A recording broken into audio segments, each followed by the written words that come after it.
आज के इस वीडियो में हम पहले की श्रृंखला को जारी रखते हुए आरबीआई के गवर्नर के बारे में एक कड़ी और जोड़ने जा रहे हैं इस वीडियो के द्वारा। हमने इसके पहले की वीडियो में आरबीआई के सबसे पहले गवर्नर, दूसरे और तीसरे गवर्नर कौन थे, इनके बारे में जानकारी हासिल की और हमने ये भी जाना कि किस आरबीआई गवर्नर के सिग्नेचर किए हुए नोट 3 देशों में चलते थे। लेकिन आज के इस वीडियो में हम चौथे और उसके बाद के कुछ आरबीआई के गवर्नर के बारे में जानने की कोशिश करेंगे और ये भी जानने की कोशिश करेंगे कि उनके कालखंड में कौन कौन सी महत्वपूर्ण घटनाएं हुई जो general knowledge point of view से बहुत ही इम्पोर्टेंट है। तो सबसे पहले चौथे आरबीआई के गवर्नर थे सर बेनेगल रामाराव। और सर बेनेगल रामाराव के बारे में एक बात बहुत महत्वपूर्ण है कि ये अब तक के सबसे लंबे समय तक आरबीआई के गवर्नर के पद पर रहने वाले व्यक्ति हैं। आज तक के हिस्ट्री में, आरबीआई के हिस्ट्री में सबसे लंबे समय तक ये गवर्नर के पद पर रहे, करीब करीब 8 साल। लेकिन इसके साथ ही फर्स्ट टर्म पूरा करने के बाद ये सेकंड टर्म जब चल रहा था इनका, तो इनका उस समय के finance minister T T Krishnamachari के साथ मतभेद हो गया, जिसके चलते इन्होंने इस्तीफा दे दिया। तो इसके पहले की कड़ी में हमने देखा था कि सबसे पहले आरबीआई के पद से इस्तीफा देने वाले गवर्नर कौन थे, तो वो थे पहले ही गवर्नर ऑसबर्न स्मिथ।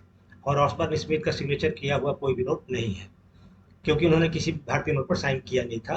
पहले साइन करने वाले व्यक्ति थे टेलर, जो दूसरे गवर्नर थे आरबीआई के। बेनेगल रामाराव के दूसरे टर्म के पूरा होने से कुछ दिन पहले ही उन्होंने इस्तीफा दे दिया। बावजूद इसके वो सबसे लंबे समय तक व्यक्ति हैं इस पद पर, सबसे लंबे समय तक रहने। प्लानिंग, 5 ईयर प्लानिंग, उसमें प्लानिंग कमीशन हुआ करता था, आजकल तो नीति आयोग है उसकी जगह पर। तो प्लानिंग कमीशन ने प्रथम पंचवर्षीय योजना लागू की थी 1951 में, 1951 में।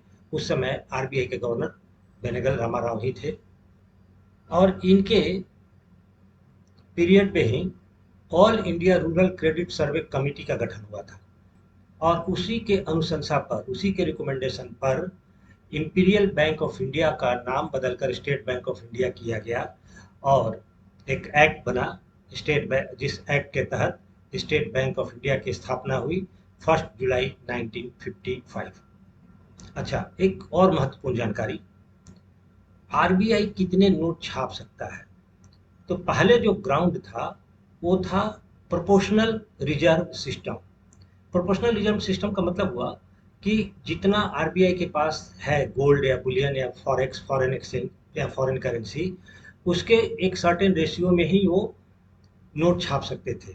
तो होता क्या था कि नोट की कमी हो जाती थी, जिससे लिक्विडिटी मार्केट में कम हो जाती थी, लेन देन में असुविधा बढ़ जाती थी। तो इस सिस्टम को ख़त्म कर दिया गया और मिनिमम रिजर्व सिस्टम लागू किया गया। मिनिमम रिजर्व सिस्टम का मतलब हुआ कि इतने कम से कम आरबीआई के पास रहना चाहिए गोल्ड और फॉरेन करेंसी। उसके बाद वो चाहे तो नोट जितना चाहे छाप सकती है, लेकिन मिनिमम उतना उसके पास होना चाहिए।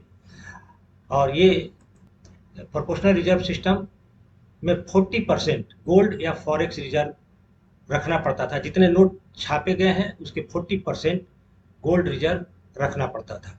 लेकिन गोल्ड रिजर्व और फॉरेक्स, फॉरेन करेंसी, जब मिनिमम रिजर्व सिस्टम आया तो इसके अंतर्गत मिनिमम 200 करोड़ रुपए के गोल्ड और फॉरेन करेंसी आरबीआई के पास होना चाहिए मिनिमम।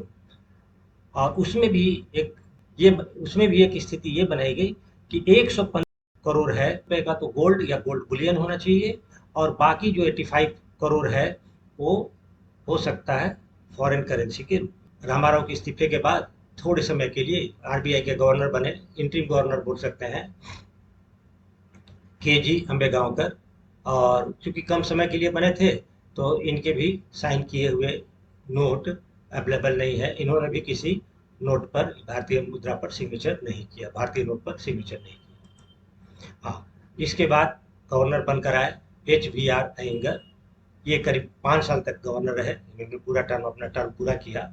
और अयंगर साहब के टाइम में जो महत्वपूर्ण घटनाएं हुई, महत्वपूर्ण बात हुई, उसमें एक था कि पाई, पैसा, आना, रुपया, ये सिस्टम को बदलकर डेसिमल क्वाइनेज सिस्टम लागू किया गया। और डेसिमल क्वाइनेज सिस्टम में जो अभी चल रहा है 100 पैसे का 1 रुपया। लेकिन इसके पहले जो चलता था ये 1 अप्रैल 1957 से लागू किया गया। 100 पैसे इजिकल टू 1 रुपीज जो अभी चल रहा है। लेकिन उसके पहले क्या चलता था, 1 रुपए का वैल्यू होता था 16 आना पैसा, और 1 आना में 4 पैसे होते थे, और 1 पैसे में 3 पाई, यानी 1 रुपए में कुल 192 पाई होते थे। ये पुराना सिस्टम था जो 1 अप्रैल 1957 को बदल दिया गया, और वो अब तक चल रहा है 100 पैसे का 1 रुपया। कुछ दिनों तक दोनों सिस्टम चलता रहा। तो जो नया पैसा आता था, नया जो सिस्टम था, उसमें जो पैसे होते थे उस पर अंकित होता था नए पैसे, मतलब 1 नया पैसा, 2 नए पैसे, 3 नए पैसे, 5 नए पैसे, 10 नए पैसे, 20 नए पैसे। ये सब उस समय की 1 पैसा, 2 पैसा, 3 पैसा और 5 पैसा चलता था, और उसकी वैल्यू भी होती थी उस समय। तो नए पैसे लिखे जाते थे। लेकिन बाद में 1964 में नए पैसे लिखने का जो अंकित किया जाता था उसको हटा दिया गया, और 1 जून 1964 से और सिर्फ पैसा ही लिखा जाता है। आज भी पैसा लिखा जाता है। हालांकि बोलचाल में बहुत दिनों तक 64 के बाद भी मुझे याद है 70-80 तक करीब करीब लोग पैसे बोलते थे।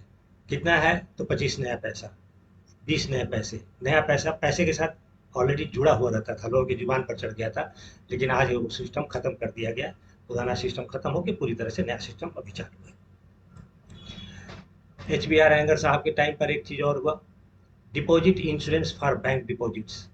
हुआ क्या था, 1960 में 2 बैंक बैंकरप्ट हो गए, फेल कर गए थे। तो जितने लोगों ने उसमें पैसा जमा किया था सबका पैसा डूब गया। तो एक नया सिस्टम लाया गया, deposit insurance for bank deposits, और ये 1962 में लागू किया गया।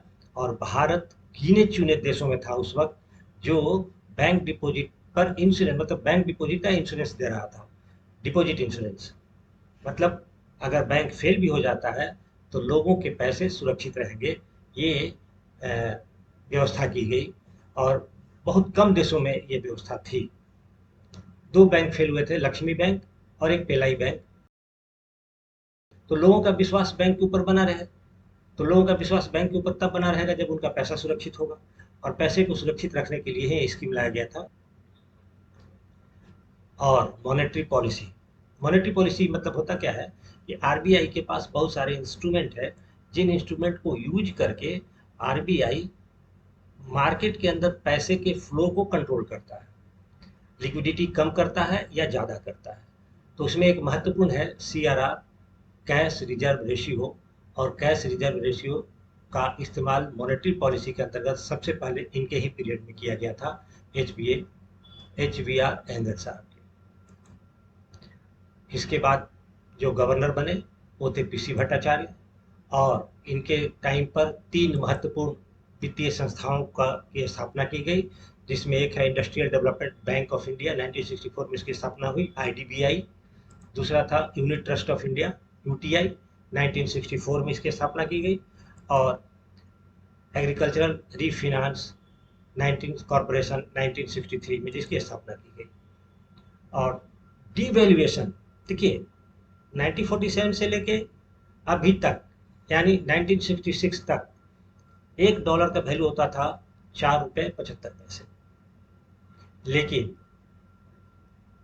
पहली बार 36.5% डिवैल्यूएशन हुआ, अवमूल्यन हुआ, रुपए का वैल्यू कम हुआ और डॉलर का वैल्यू बढ़ा, और डॉलर बढ़कर 4 रुपये 75 पैसे से बढ़कर 7 रुपये 50 पैसे हुआ।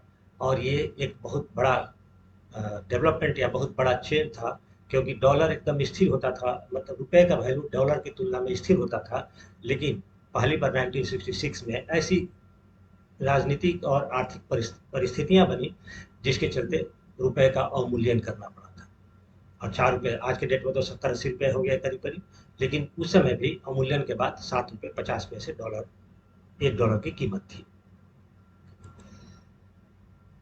हाँ, कोऑपरेटिव बैंक, को आरबीआई के शेड्यूल 2 में लाया गया और कोऑपरेटिव बैंक भी शेड्यूल्ड बैंक हो गया। जैसे आरबीआई एक्ट के शेड्यूल 2 अनुसूची 2 में जिन बैंकों का नाम आता है उसे शेड्यूल्ड बैंक बोलते हैं या अनुसूचित बैंक बोलते हैं। तो कोऑपरेटिव बैंक को तो आप अगर कोऑपरेटिव बैंक की तैयारी करते हैं या आरआरबी की तैयारी करते हैं तो ये क्वेश्चन बहुत इंपॉर्टेंट हो जाता है कि पहले बात तो ये पूछा जाता है कि state cooperative bank scheduled bank है या नहीं।